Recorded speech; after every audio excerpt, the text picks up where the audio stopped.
to start with Sreeraj. Sreeraj, do you think Puneetji has done justice to some of the things that we need to have to bring, to upscale Ayurveda, to bring Ayurveda to the attention of the world? I think what Puneetji has shown is how careful one must be to go into this space, and for the detail that needs to be followed so that we get everybody's acceptance on this thing. Sreeraj, what your comments? I also have the same question for Anilji, please. Absolutely. I think this is at least this someone should do. According to me, I think we have to do much beyond that. I mean, if some medicine is effective, and we should also find out how it is effective. I mean, the mechanism of action. So, probably Dr. Puneet also might be knowing how many manufacturers or developers are ready to invest this money, because this is all expensive. This is a question that came from Susan. Susan, your question here, I'm going to let you ask the question, Susan. So if you are there, your microphone is on. Please, you can raise this question. Introduce yourself, Susan, and then tell us. Good evening. I am Susan Epen, a retired person from Baba Atomic Research Center. I have just one question.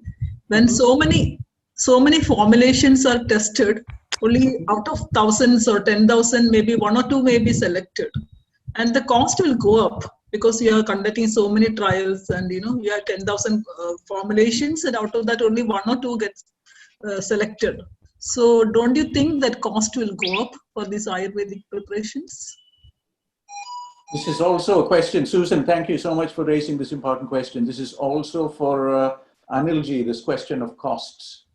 And maybe also Sreerajji. Sreerajji, you want to start with just warming us up to the question of costs. Susan's question is very, very exciting. Thank you, Susan, for asking this lovely question. According to me, this entire system driven in both the ways. You can raise the global acceptance of Ayurveda medicine, so people willing to accept your what you are offering, and immediately. So, pardon me. You're fine. Please continue. Yeah. So it works in both the ways. Someone is ready to accept that you raised the point that there's almost 224 billion of pharmaceutical industry, worth of pharmaceutical industry. If you want to get a share, first you need to make yourself at par with that kind of medications, that you first qualify your system, then automatically there is plenty of money. You take that money. But if you want to take that money, you need to qualify. You need to qualify your product, for which you may have to invest. And this is about how carefully you are making such a formulation. So you need to pick your database.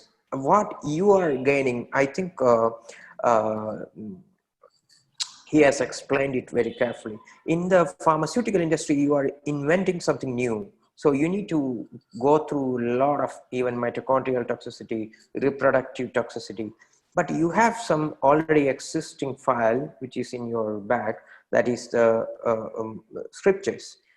Carefully review the scriptures and choose from 10,000, you arrive 10 molecules.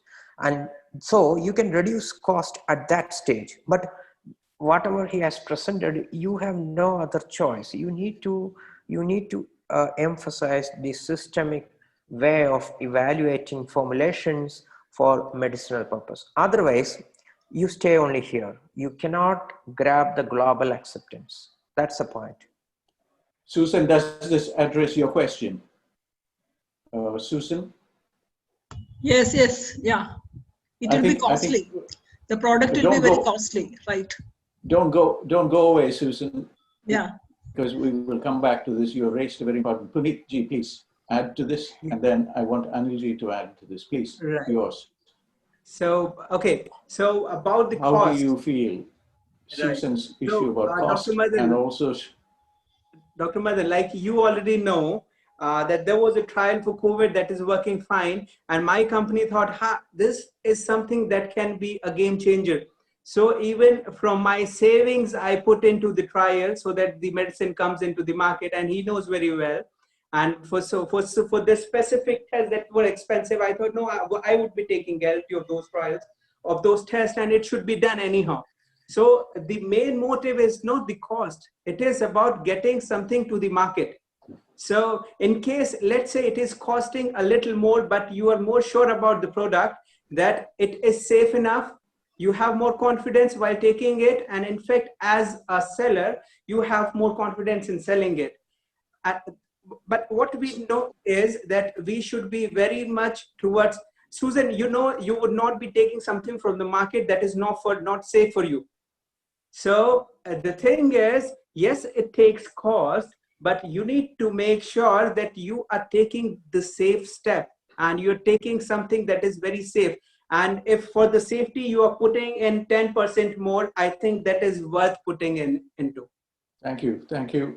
Thank you, Puneet. Anil ji, I would love your comments on, because you know numbers and figures and what the market wants when it comes to formulations. So please tell us a little bit. And after this, I want to bring in Dr. Arvind Kulkarni, who's joining us from Pune, Mumbai. And Arvind Kulkarni ji is MD, he's integrative oncologist, and he runs a very big center in Pune, Integrative Oncology Center. So Arvind ji also has some comments. He says that the entire thinking must change when it comes to clinical practice. We are not used to it. Ayurveda, if it wants to be global, it needs to understand some of these things. So Anil ji, yours, please. Listening to what Puneet ji was talking about and what Dr. Gopi was saying, any research, any clinical studies, they do warrant, investment. Without that, the belief system remains very poor. All that is fine, but my question is that what I was mentioning before, that the root cause of many diseases, as an example, is inflammatory conditions. Right? Now, why can't we think of having one single pill or two which addresses the inflammatory conditions, because the body is subject to age, right? So what is that preventive care? Because, we are again talking of treating diseases. What is that work which we can do on preventing the disease, or, management of the process of disease, right? Because today we are talking of COVID, tomorrow there could be another pandemic, and again we'll be working on this. What is that where we can invest our resources, time, efforts in preventing the disease or arresting the disease or reversing the disease? And like, for instance, I've been talking to, I'm sure you know, Ashok ji. He's been working very hard on one single, pill which can address inflammatory conditions. And he has phase 1, phase 2 done successfully for addressing 22 chronic ailments just with one pill. So I leave that thinking with the speakers. Yeah, so my sense is that we should make the things more simpler rather than complicated, and with efficacy, with results, not that just, merely. So I leave my thought there, because, because, the cost and all that is not something, we can define during this course of discussion. But important is that let us reinvent and think on those lines. Thank you, Anil. I think you have taken us closer to the solution that Susan might be looking for, which is to get to understanding the pathology, understanding the process of disease, and if inflammation, as in the case even in COVID, there is a lot of ground level inflammation, and based on the mortality statistics, we see a lot of people with comorbidities that have an inflammatory condition as the basis. And so maybe there is something there. I want a few thoughts, few words from Arvind, Dr. Arvind Kulkarni. Arvind ji, namaskar.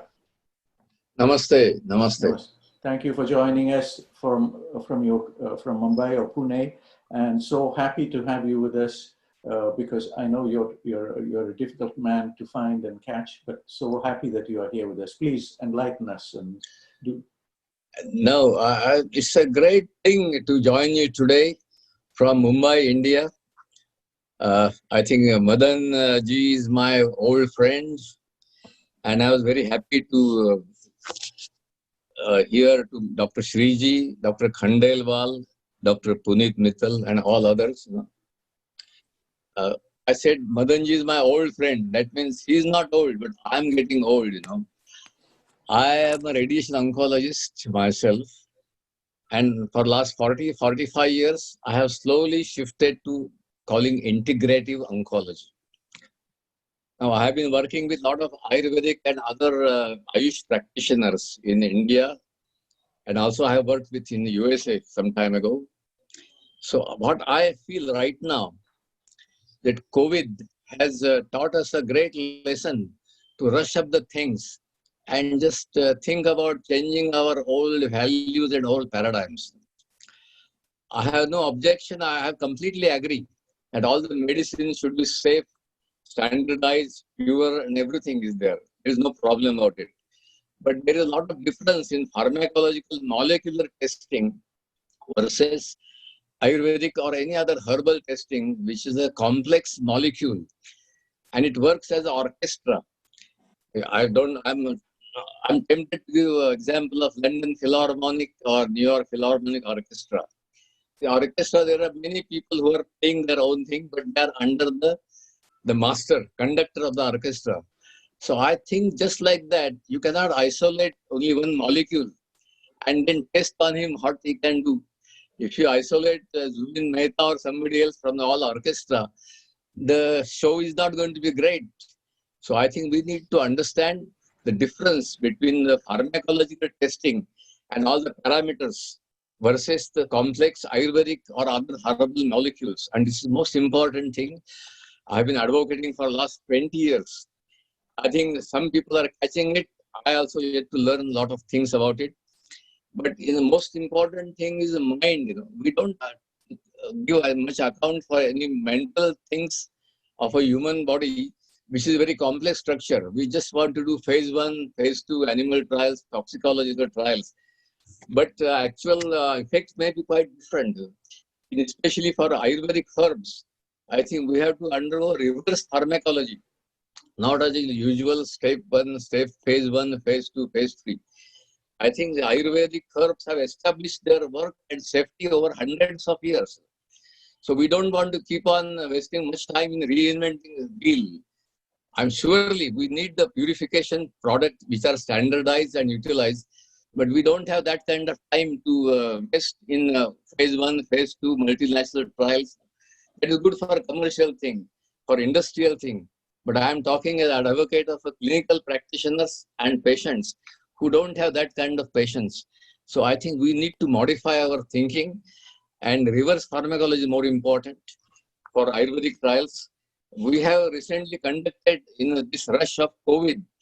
I was very fortunate to associate with some other friends, and we have conducted 2 trials on COVID with some alternative therapies like ozone therapy and some Ayurvedic herb. These were approved, fortunately, quickly by the ICMR and were registered by CITRI trials also. So they're all authorized trials, and we're happy. I don't want to talk much about it, but I think what we need, rather than our old safety and all, safety is most important. There is no doubt about it. But we have to rush up all the things, and we have to find new paradigms to think about quicker trial, which are more patient-oriented than industry-oriented, and too much caution. See the standard care for COVID, what is happening across the world. We have got a standard care, but unfortunately people are panicked. They are getting worried. And that psychological tension adds to all these things. So only standard of care and written recommendations don't help in many things. I don't want to give a long talk on this thing, but I'm very happy to hear you all these things. I agree with you for safety and purification and all these things. But we have to update our thinking about the biological molecules for Ayurvedic herb, which is separate than pharmacological molecular testing. Thank you. Thank you. Thank you so much for adding, because you brought a very difficult issue to the table, which is the role of the mind and the aspects of how stress triggers many other things. So I think your point is, I think, accepted by all of us, and we are happy you have thrown that onto the discussions here. And we would like to see if Sudhir Sudhirji is joining us from Tennessee. And Sudhirji is also very passionate about these things. Sudhirji, namaskar. Sudhirji, namaskar. I also have Bhaswati ji, who is here. Bhaswati, who is also a co-host for our event. And Bhaswati ji might want to join us.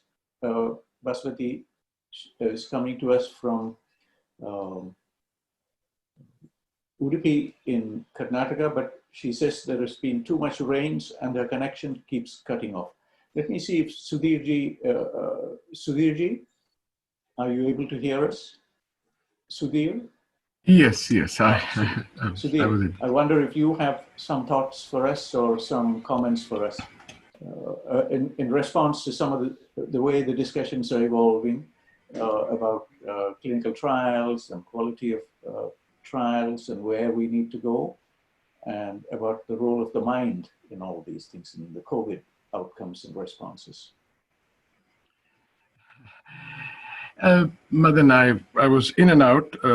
I did listen to some portions of the conference, and you've got a good panel of different aspects of understanding marketing as well as understanding the clinical chemistry and nanotechnology processes, and also talking about clinical trials and the methodology of clinical trials. And I don't know who your audience is at this time. The audience is also extremely important to discuss whatever people are discussing. I mean, I think all that is being presented is very, very appropriate. And yes, clinical trials methodology and everything discussion is, yes, absolutely correct. I know you are passionate about reducing cost in healthcare. Correct. And I think the question that's coming through is this testing, number one, what Arvindji has just said, maybe we need another paradigm, we need to find a way in between. Susan's comment saying the tests might make the whole aspect of intervention too expensive. And you're thinking that healthcare is too expensive as it is, and we need to try and reduce the cost. So whether you can address that aspect. Sure. I think also the role of the mind in pathology. That's a complete different subject, but I could touch on that. The important aspect of integration of all medical systems together, and it to be try to be as cost effective, as clinically based, as outcome and evidence based. It is very important to utilize methodologies which are already existing and expand upon those methodologies. As you totally understand, Madan, my concepts is let's go to the root of understanding of the basics of Ayurveda and explaining that in some sort of scientific methodology, which these scientists of the world or the allopathic mindset people, even though they may not be allopathic physicians, the scientists, biologists, can understand the Ayurveda in some sort of a concept proof. And I think right now, what I see in the world right now, because Ayurveda is being practiced, and even including Ayush and others, they're all interested in doing medicine-based, and I'm using the word medicine very loosely, I mean, herb-based, medicine-based, and making disease-based management of a particular health or disease management system. And I think that's where Ayurveda is different. Ayurveda definitely does disease management, but it is very precisely has a methodology which we as physicians are learning about genome and genetic aspects of. And these Ayurveds had probably done this in statistical methodology many years ago. And using that process is probably the best. And, you know, I bring up my wristband all the time because I think it's important to know your basic sort of physiology or pathophysiology. And I think the easiest way to get to that level of understanding an Ayurveda or Chinese medicine or Tibetan medicine or Unani medicine or Siddha, they all use radial artery as a methodology, even though it's mostly forgotten at this time, to assess the inside bodily physiological and pathological functions. And if we use that, and that will be the best way to get Ayurveda across to the world in some scientific methodology. Regarding medicines, go ahead. Is this the view to, you know, for those in the audience who don't know about Sudhirji? Sudhirji is an integrative medicine practitioner. He studied medicine in India, in Delhi, and then has for the last 4 or 4.5 decades worked in decades he has worked in America, and he continues to explore the space of Indian and integrated systems medicine, not only the Indian systems, but also Chinese and Tibetan and the Korean systems. And he feels that there is a need, as Arvindji mentions, a new paradigm for how we look at health. And as Anilji says, you know, let us get to the root cause. Let us understand the basic principles, like how the body clock works, how the body has a certain rhythm within it, how the rhythm might be disturbed if there is a little inflammation somewhere in the body, and how to understand aspects of this kind. So Sudhirji comes from that direction, and he says that technology must enable certain things that gives rapid diagnosis and diagnostics about people's health, and thereby prevent going into the space where you might not need the care that you need. So I hope I've addressed this correctly. Sudhirji, please.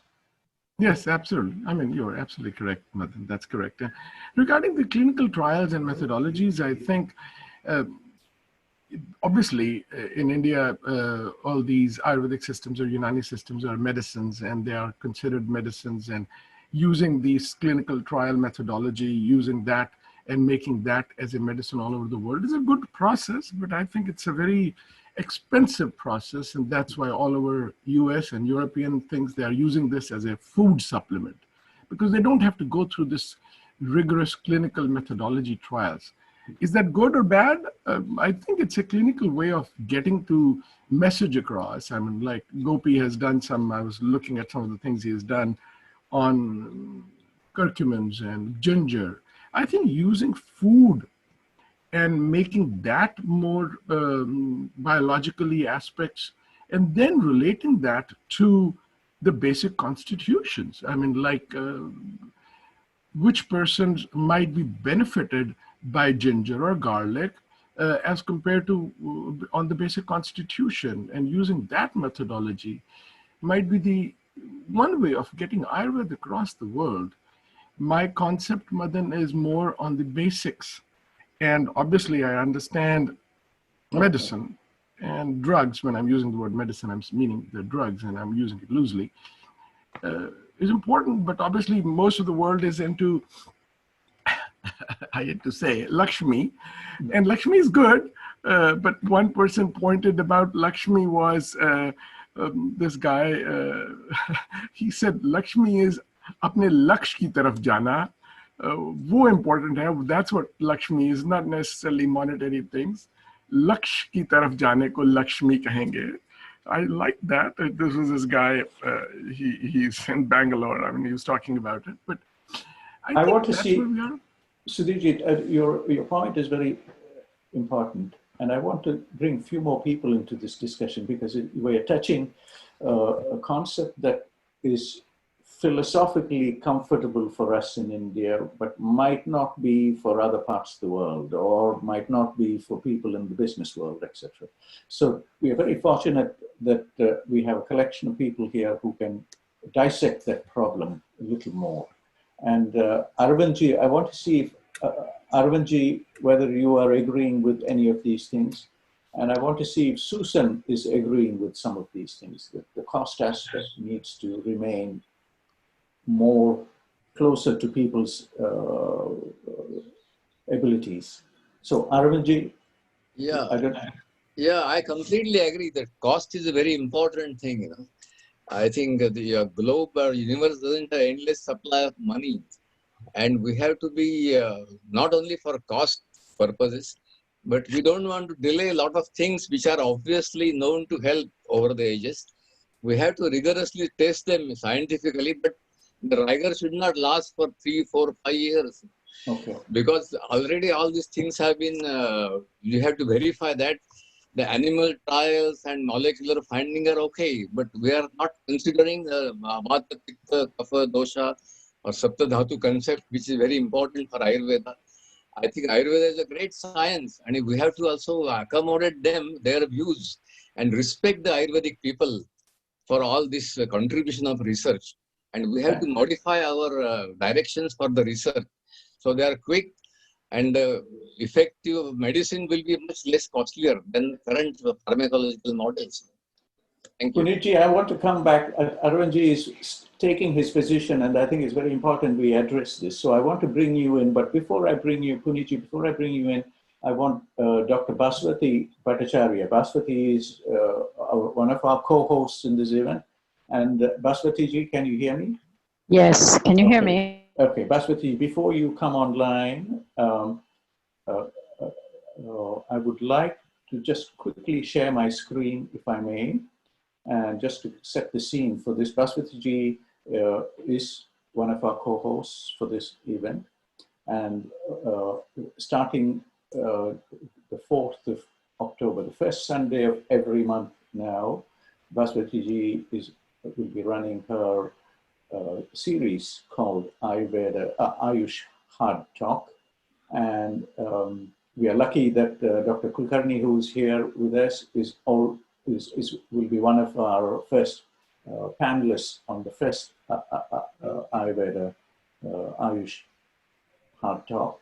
And there are 3 sessions that we've chalked out. One is titled, Why This Conflict Between Modern Medicine and Ayurveda. The second one is a very, even more controversial area about homeopathy. And the third is scientific evidence. And I think we have kickstarted all those 3 discussions here today.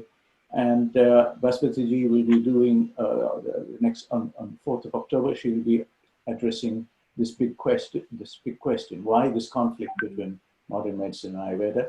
And the panelists are here, Dr. Arvind Kulkarni, who's here with us today, Dr. Sheila Rani, who was Additional Secretary of Health, Government of India, and a BAMS graduate herself.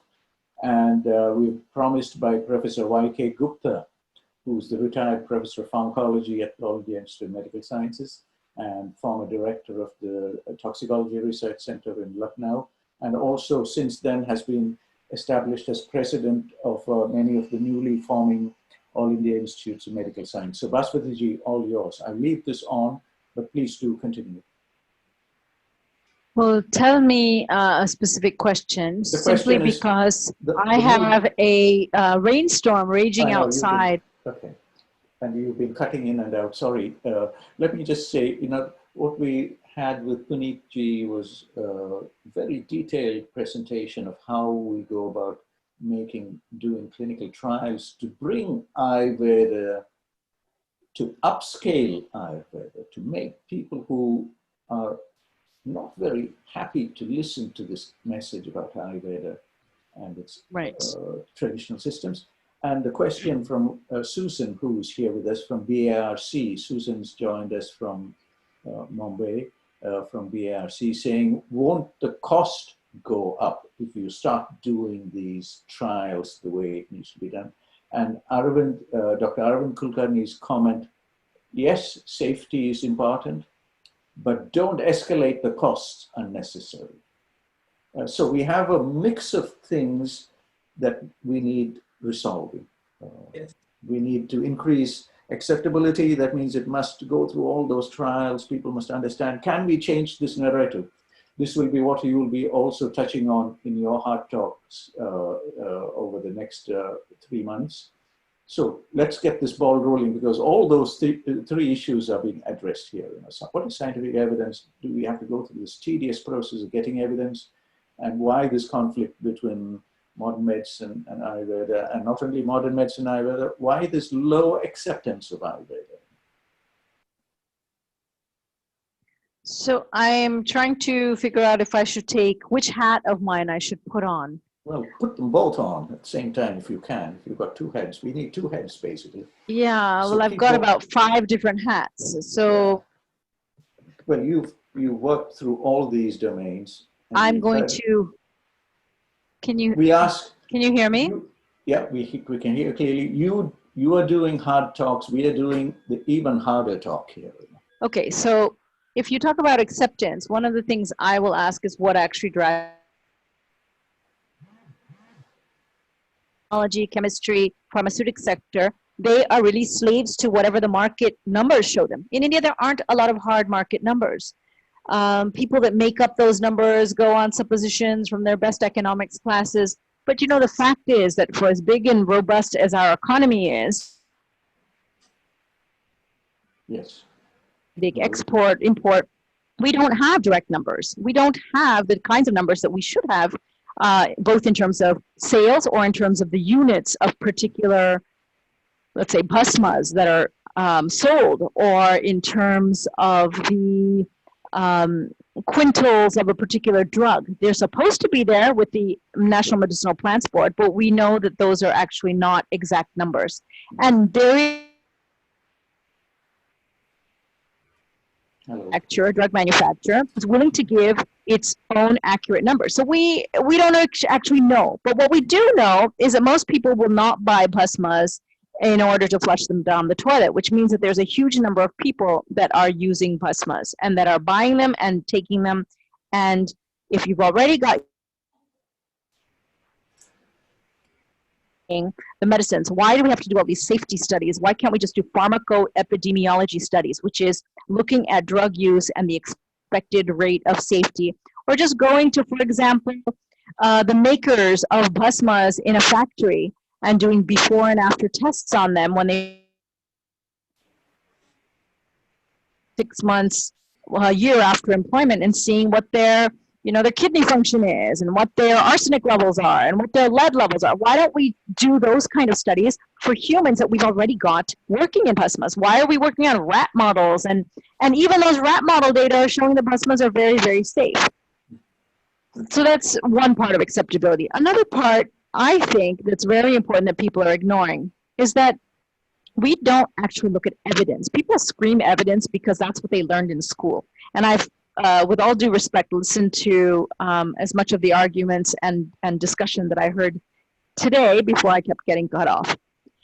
People do not make decisions based on scientific evidence. They make it based on their friend or the believable person in their family. We have a doctor in our family, and he says to do this, or she says to do that. I'll show you, I'll take a case example. Face masks.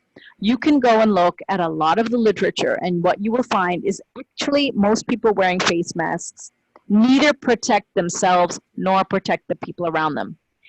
There is a law about it because it helps people psychologically feel safe, and maybe that reduces cortisol and adrenaline levels, and maybe there's something around that.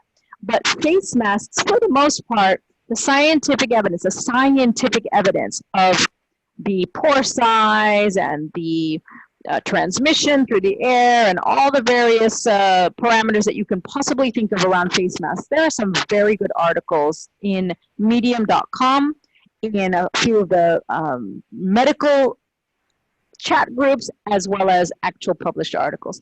Face masks don't really work. However, they are legal, and people say we need to wear them because it makes other people feel safe. So what is that? Is that a belief system? Is that dogma? Is that law? Or is that science? It is not science. That much we know. So what is creating us to be able to accept it blindly? That whole idea of belief systems is so important for us to understand. There are people in Ayurveda who love Ayurveda and will choose it over anything else. They will not go to a COVID hospital. They will not get tested. Some of that is due to science. There aren't a lot of good tests. Some of them will not use, let's say, bhasmas because they've learned about heavy metals. Others are sworn to bhasmas and will use them no matter what. So the markets, these people that are doing drug development are so busy talking about how they need to find, better clinical trials and quality standards, but they don't really get what the real issues are in this. And I have yet to find someone in the pharmaceutical industry that actually gets it because they're really stuck on the physical chemical level.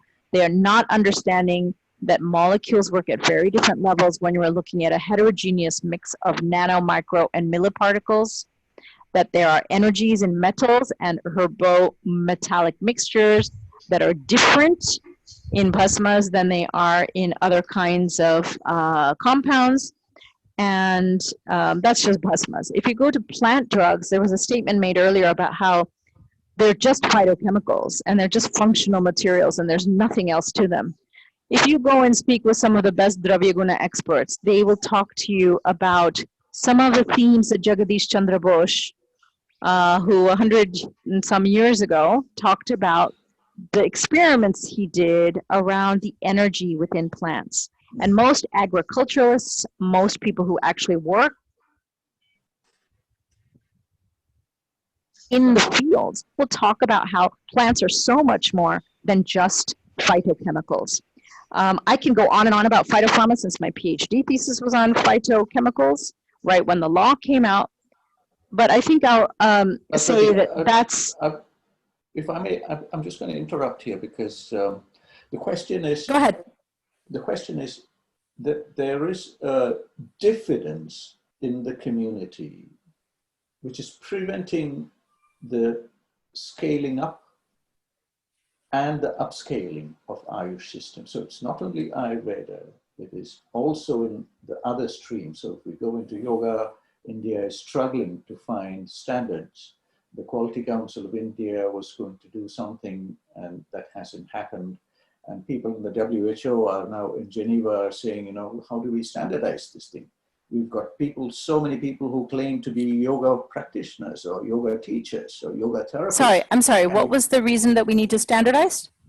No, there is a need. The reason why we want to standardize is to get this, what I would term a superb system of medicine, to be more acceptable to people around the world.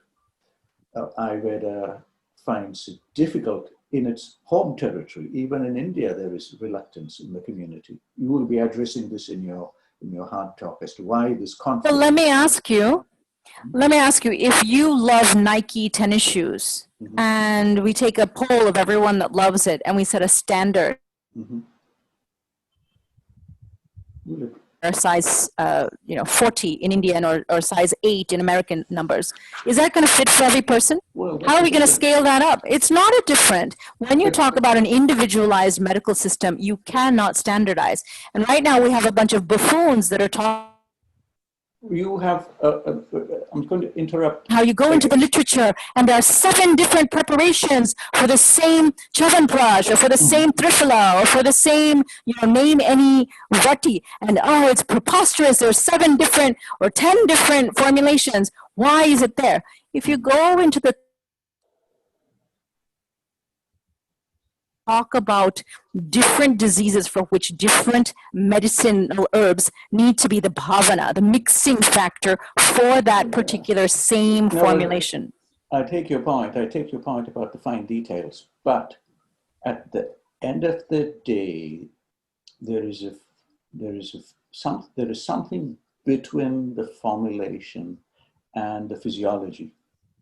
And is that an area where we should be focusing on? Because that is what Puneetji has offered us today.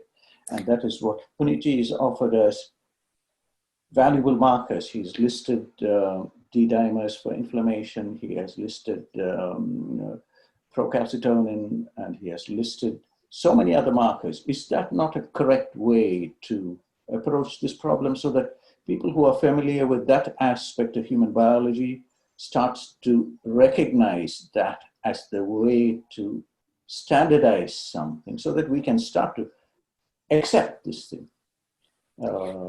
You know, I worked in a physiology lab for many years, and I worked in pharmacology for many, many, many years. And I will tell you that if you look at Guyton's physiology, and if you read most physiology papers, Hello. do not translate to what we find out is true in the modern world, and in the clinical reality of the world. Okay. And so when you say the physiologic experiments, I look at some of these models of physiologic experiments and I ask them, well, what about this parameter? What about that parameter? I spent 2 years working on particle size and what's the best particle size to come across the gut barrier. And I talked with some of the best physiologists around, and both in India and the US. And, you know, they don't have an answer for it. They spend millions and millions of dollars of research. But their physiology experiments, just a second, just their physiology experiments actually don't pan out to what we see clinically. You highlighted a very important point, but I think this is the big confusion. There is a conflict between what happens in reality to the experimental theory and experiments in the theory that are out there. And I think these are issues that need to be addressed. I'm hoping that all this will come out in the hard talk events that we have planned later into the month. I want to give, if I may quickly bring Susan here from BRC. Susan, you are there with us? Yes. Are Can these you hear? Yes, Can we can you hear hear you me? now. So happy that you have joined us from Baba Atomic Research Center. And do tell us a little bit more about yourself, how you're interested, how you came to be interested in this area, and whether these discussions are starting to give you a little more clarity in terms of the question you asked. Okay. I have retired from BRC. I was Yes. heading a plant biotechnology and secondary metabolite section in Baba Atomic Research Center. We were working on camtothecin, we were working on Taxol and podophyllitox, many things for cancer. So right now I am a retired person. So I know that Ayurvedic preparation, unlike our modern medicine, contain a group of molecules, like maybe they contain a lot of proteins, they contain secondary metabolites and so many things, you know, if you isolate a single secondary metabolites from the Ayurvedic preparation, the effectiveness is not there at all.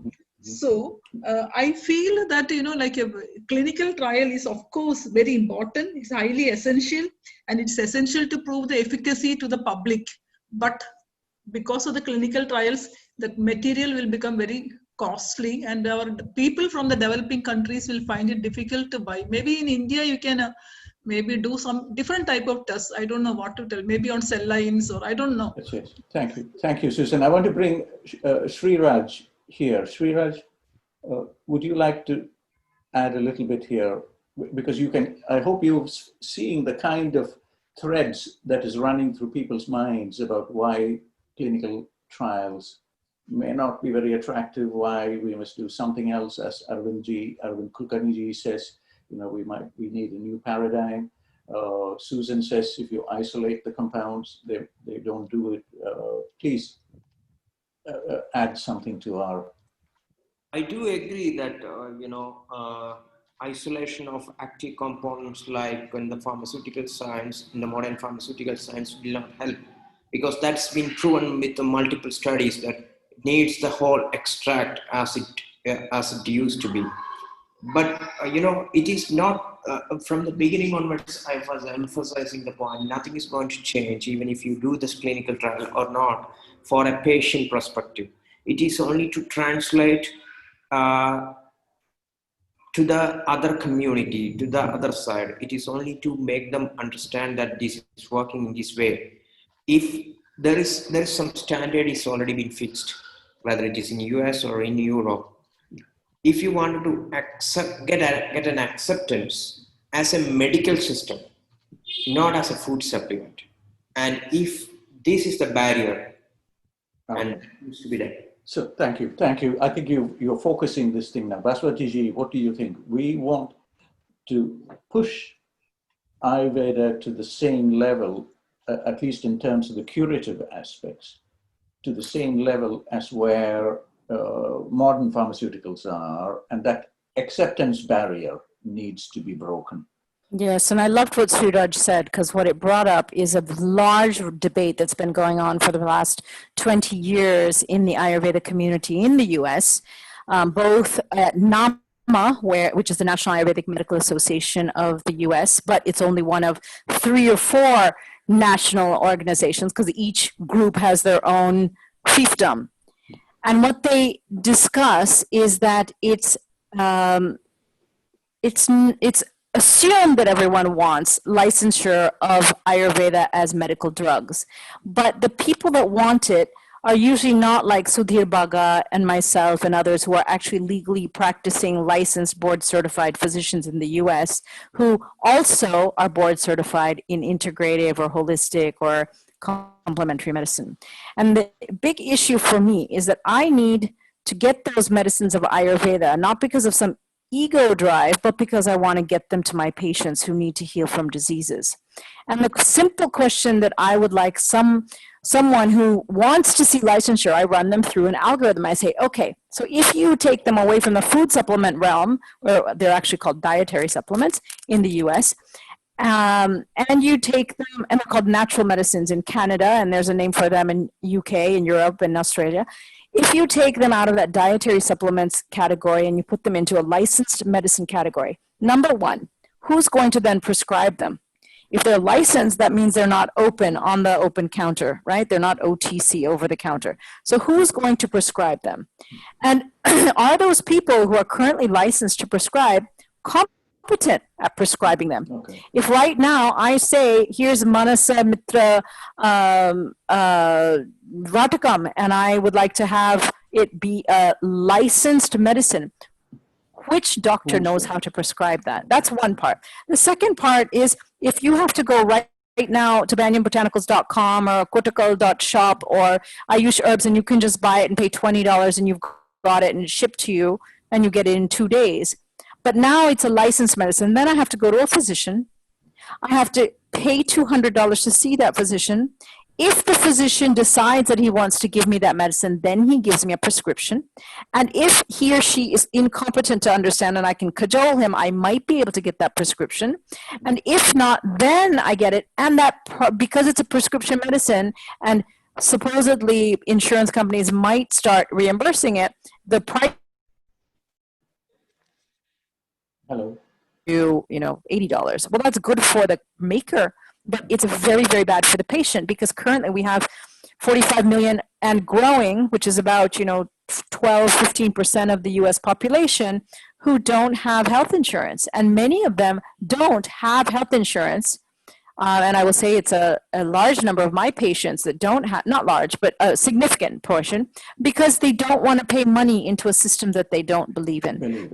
So they pay for the emergency medical insurance, but they do not take the part that allows them to get free prescriptions. So has anyone thought about that? The user and the cost to the user. And then the third part is insurance companies. Insurance companies will not reimburse those medicines that they've already found with scientific evidence to be effective. The Department of Veterans Affairs has a robust group of clinician scientists who've already proven there are several therapies that are very useful, both cost effective and scientifically useful in TCM, in aromatherapy, osteopathic, several of the disciplines of different types of healing. They will validate them, but insurance companies will not reimburse. I think you brought so then, yeah, go ahead. You brought through, you're pulling through all the major issues here. There's a cultural issue, there's an education issue, there's a training issue, and these are all things that need to improve, not just in India, but the world over. So we take, you're showing us all the difficulties there as to, you have, in case you did develop formulations, who's going to use this, who's going to prescribe these things. So these are all cultural issues that need changing.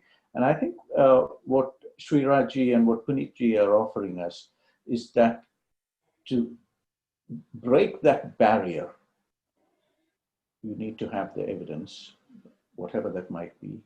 And having broken that barrier, you then have to have dialogues with the community, which is central, because you need to teach people that this works as good or better than something that they have already.